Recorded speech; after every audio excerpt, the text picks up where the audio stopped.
Ito na guys, imumukbang ko yung dried squid and dried danggit that I just took out from the box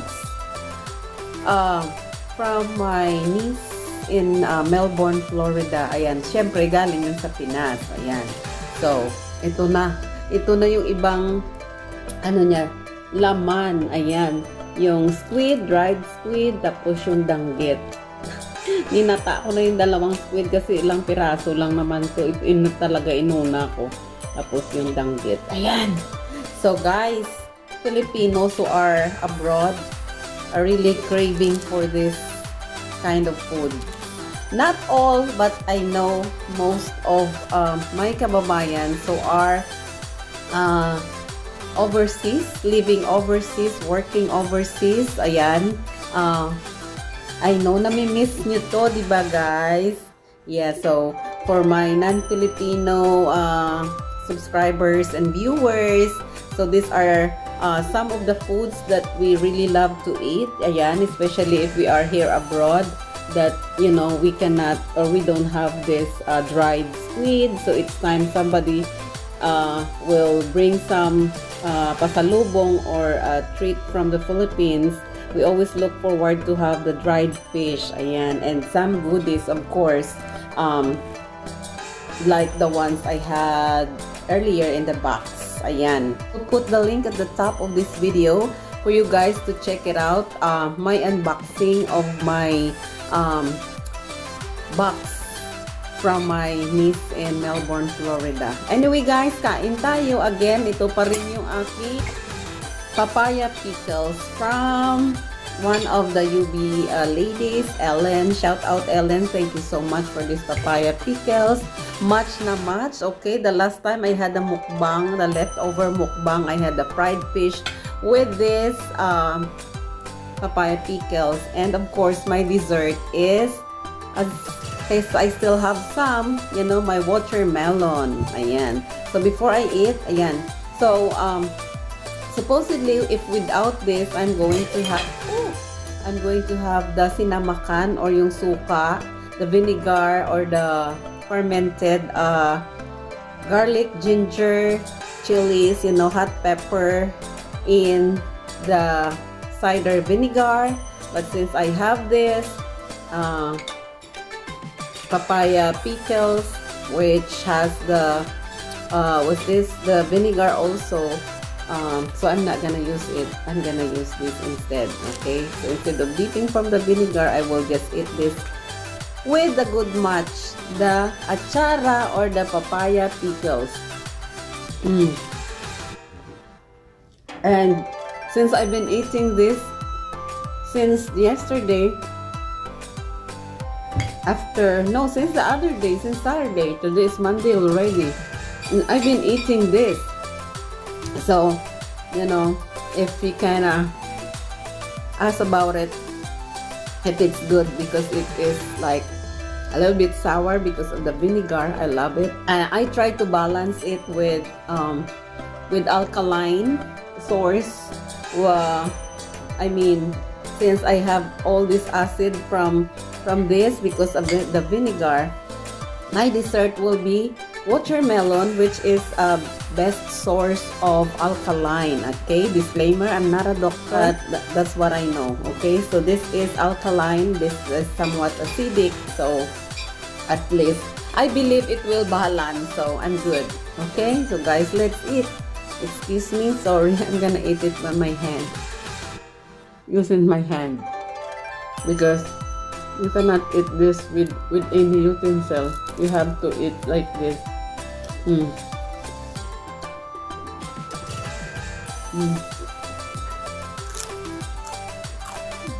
Yum.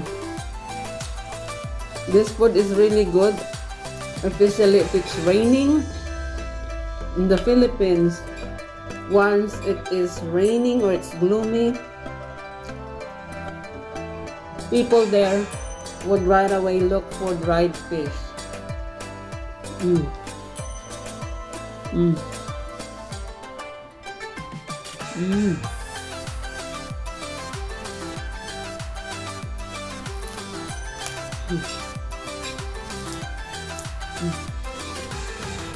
to somehow eliminate the odor of the dried fish in the house, I have this scented candle to somehow help eliminate the odor.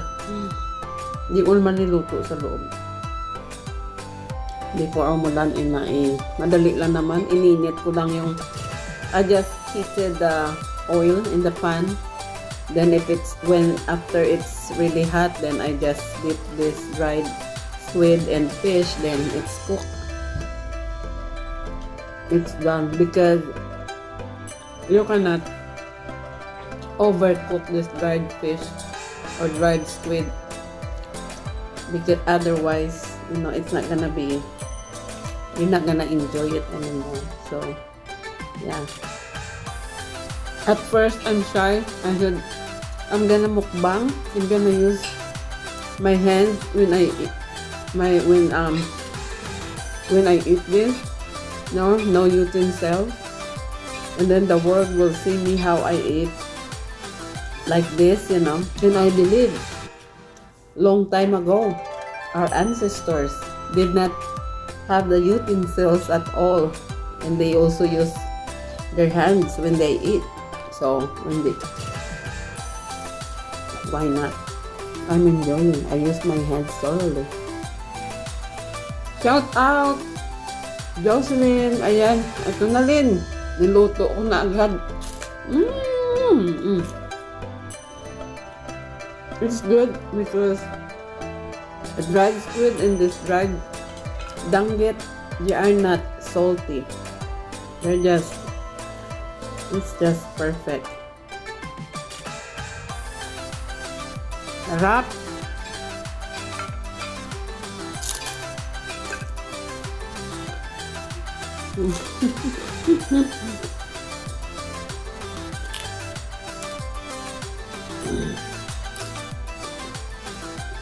Shout out to my subscribers.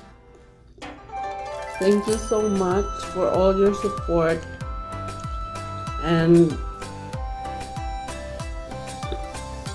for your friendship. Thank you so much.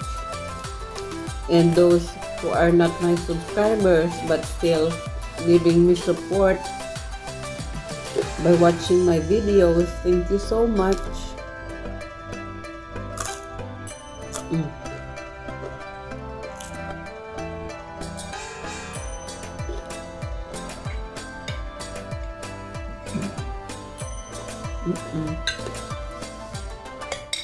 Tama na yung rice.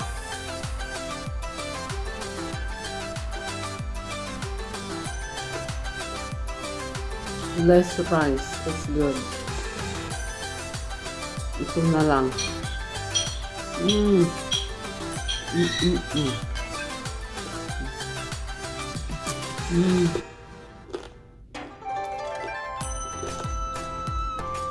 So acidic,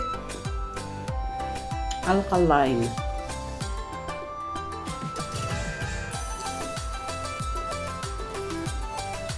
Pag acidic, maganda ang kainin, mga alkaline na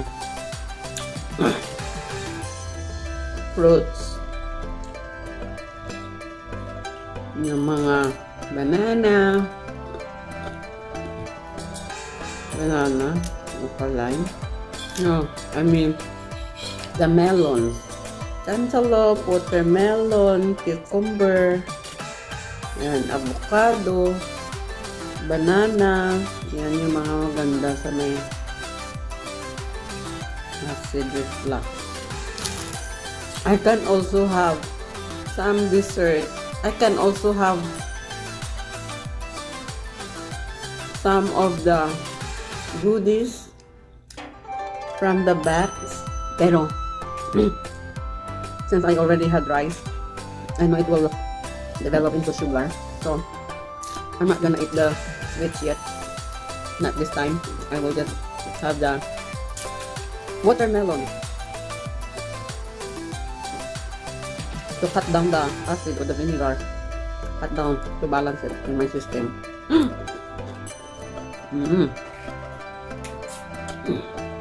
Next time, pag may time ako, sunod kong kainin yung ano pa doon, kung anong dried fish from the box.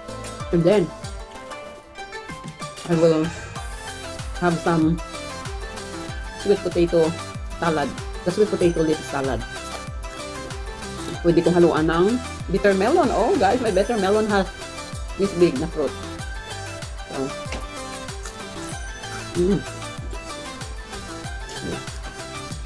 kung pagustuhan ko lang yung appetite ko, kukuha pa akong kanin.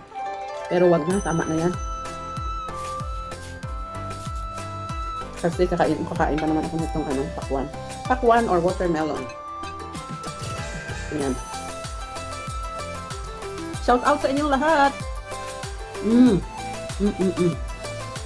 Tatanggal yung alat or yung asin sa dila. Ay, sa dila ko.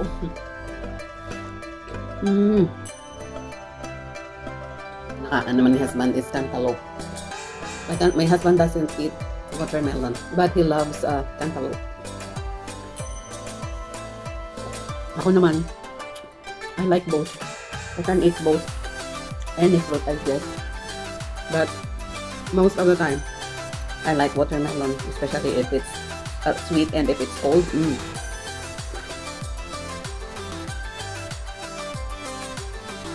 Thank you for watching, guys. I hope you enjoyed my eating my dried squid and dried fish with matching atchara or the papaya pickles, and my dessert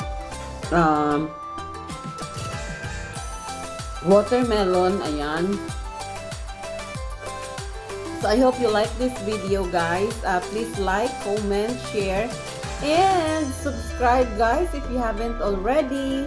And please hit the notification bell so that you will be updated para sa susunod kong ganap, talak, hanash, and adventure only here.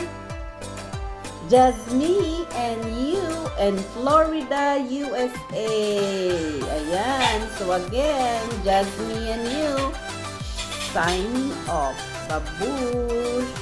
God bless you guys. Thank you much. Mwah.